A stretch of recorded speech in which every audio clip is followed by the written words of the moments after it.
biases, those errors of judgment that make us distort reality, are commonplace in human functioning. The causes of these various biases are both cognitive and motivational. Firstly, from the point of view of motivation, we have seen, in particular with the reactive devaluation bias, that human beings sometimes set aside their objectivity in favor of a reality that is more advantageous to them personally. This is not surprising, as we are all motivated to see ourselves in a positive light and to maintain a favorable image of ourselves and of the people close to us.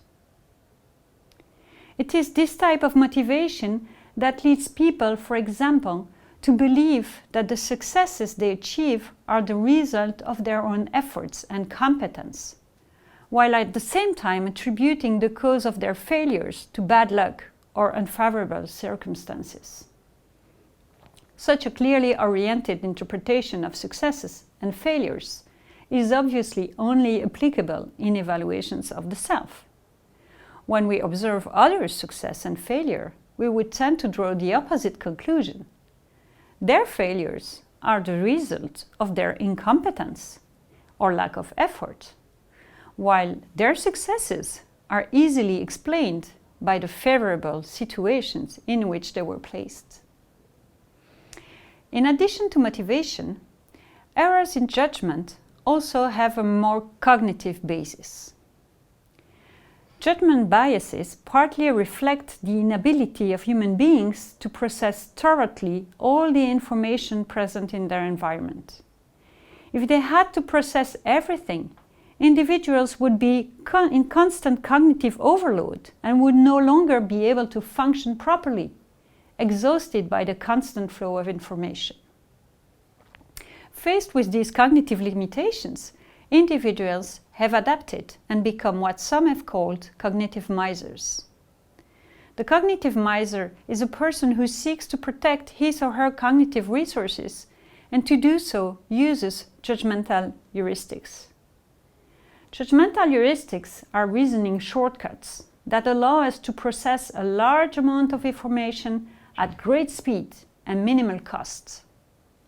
These heuristics are very useful and very efficient overall because they have developed to respond proactively to particular problems or needs encountered by our ancestors.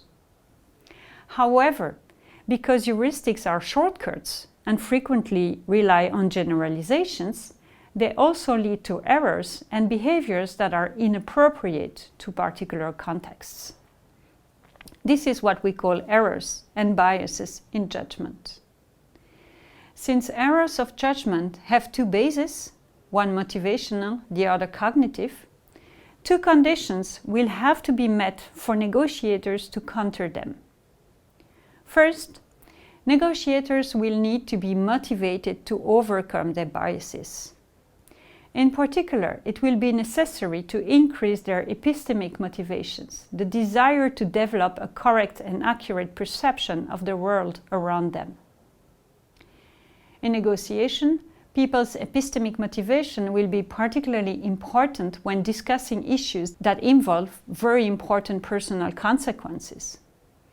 When they are risking a lot or stand to gain a lot, negotiator will therefore be motivated to thoroughly analyze the ins and outs of the negotiation rather than superficially.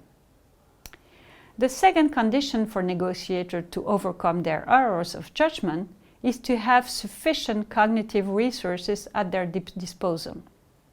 As I said before, individuals are limited in the amount of information they can process simultaneously.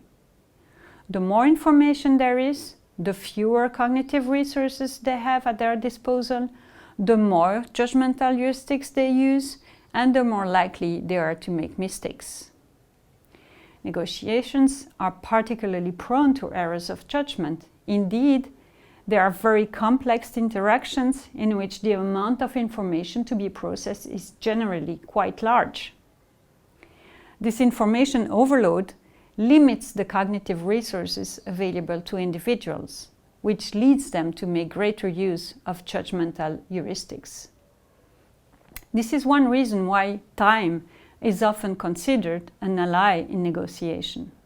Having more time means having more means to analyze the situation accurately, which limits the risk of blunders. Conversely, research shows that time pressure is often detrimental to negotiators.